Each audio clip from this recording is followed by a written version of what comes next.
It's easy to feel hopeful on a beautiful day like today. But there will be dark days ahead of us too.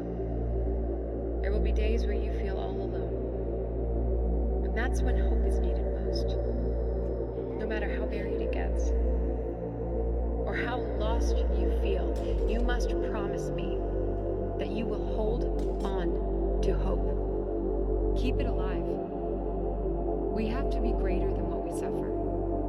My wish for you is to become hope. People need that.